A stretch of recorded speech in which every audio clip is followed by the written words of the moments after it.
On les appelle les gardiens des rhinos, une unité d'élite spécialement mise en place pour lutter contre le braconnage.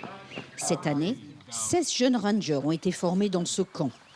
L'entraînement, qui dure 9 mois, commence chaque jour au petit matin avec l'un des pisteurs les plus renommés d'Afrique australe, Amos. Ici, les apprentis se spécialisent dans l'analyse d'empreintes humaines. Ils apprennent à mesurer, géolocaliser, interpréter les traces laissées par les braconniers. Et avec la taille des pas, ils peuvent même estimer la vitesse de déplacement des criminels. We found 2 suspects. And then the tracks are fresh, but for the other suspect, the tracks are not visible enough.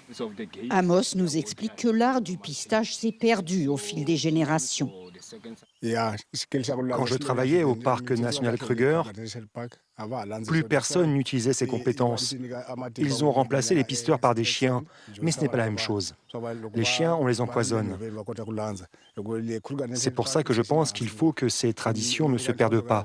J'enseigne ces techniques aux jeunes. Amos enseigne tous les secrets de la filature. Il a effectué environ 350 arrestations dans sa carrière.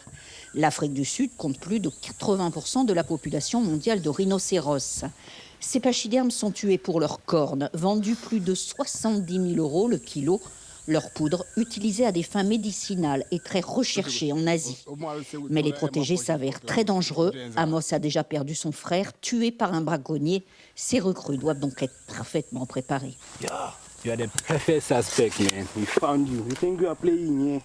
Nous savons que c'est une simulation, mais comment ça va se passer dans la vie réelle? Comme vous le savez, nous aurons une équipe de soutien. Et puis le travail d'équipe, c'est quelque chose dont nous aurons besoin, ainsi que de discipline. Je ne pense pas que ce sera tellement plus difficile que ça d'attraper un braconnier si on a été bien formé. Ces rangers seront déployés l'année prochaine au parc Kruger, une réserve grande comme la Belgique. En Afrique du Sud, le braconnage a atteint son pic il y a 10 ans, avec plus de 800 rhinocéros tués par an. De 2013 à 2019, le parc Kruger a perdu 60% de sa population de rhinocéros. Depuis, les chiffres ont reculé. De la surveillance par drone aux unités spécialisées, de gros efforts ont été faits, mais les responsables du parc admettent que la guerre est loin d'être gagnée. Nous partageons une frontière avec le Mozambique, une frontière assez longue et étendue, et puis une frontière avec le Zimbabwe. Ces frontières internationales rendent les choses très difficiles pour nous tous. Ensuite, nous devons aussi faire face à la corruption. Mais malgré cela, les rangers ont accompli un travail incroyable. Et je dis toujours que oui, nous avons perdu beaucoup de rhinocéros. Mais sans leurs efforts soutenus depuis plus de 17 ans, il n'y aurait plus aucun rhinocéros. Pour éviter que les rhinocéros ne se fassent tuer, les Sud-Africains leur coupent les cornes. Cette technique, qui a commencé dans les réserves privées, s'est étendue aux parcs nationaux. Nous avions filmé ces images dans la ferme de John Hume, le plus grand éleveur de rhinocéros du pays.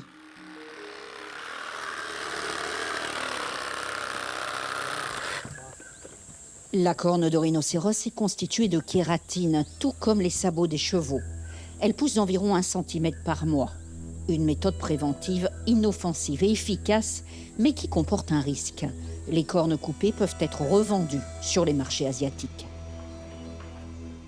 Le propriétaire de cette ferme, John Hume, se retrouve d'ailleurs aujourd'hui sur le banc des accusés. Il est soupçonné d'avoir vendu illégalement 960 cornes pour plus de 14 millions de dollars. Il est en procès au tribunal d'instance de Pretoria. Les autorités sud-africaines ont fait de la protection des rhinocéros une priorité. Elles multiplient les partenariats et se mobilisent contre les réseaux criminels.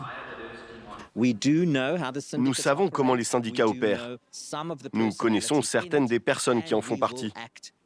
Et nous agirons absolument sans relâche. De plus, comme je l'ai dit, nous collaborons avec nos amis d'Asie pour commencer à mettre fin à ces activités. Et bien sûr, si nous aidons nos communautés à se développer et à se rapprocher de nos animaux, elles se sentiront plus responsables et les protégeront davantage. Des efforts sont faits pour sensibiliser aussi les populations qui bordent les parcs animaliers. Dans cette colonie de vacances, on multiplie les jeux d'attrape rhinocéros. Les animateurs qui travaillent pour cette ONG organisent aussi régulièrement des voyages dans les parcs afin que ces enfants voient un jour dans leur vie un rhinocéros sauvage. Ces programmes ont pour but non seulement de sensibiliser, mais aussi de cultiver l'amour pour l'espèce, parce que nous croyons que ces enfants pourront prendre soin de nos rhinocéros s'ils entretiennent une relation avec eux. Il y a 30 ans, il n'y avait que 3000 rhinocéros en Afrique du Sud. Il y en a aujourd'hui 16 000. Lentement mais sûrement, les efforts de conservation portent leurs fruits.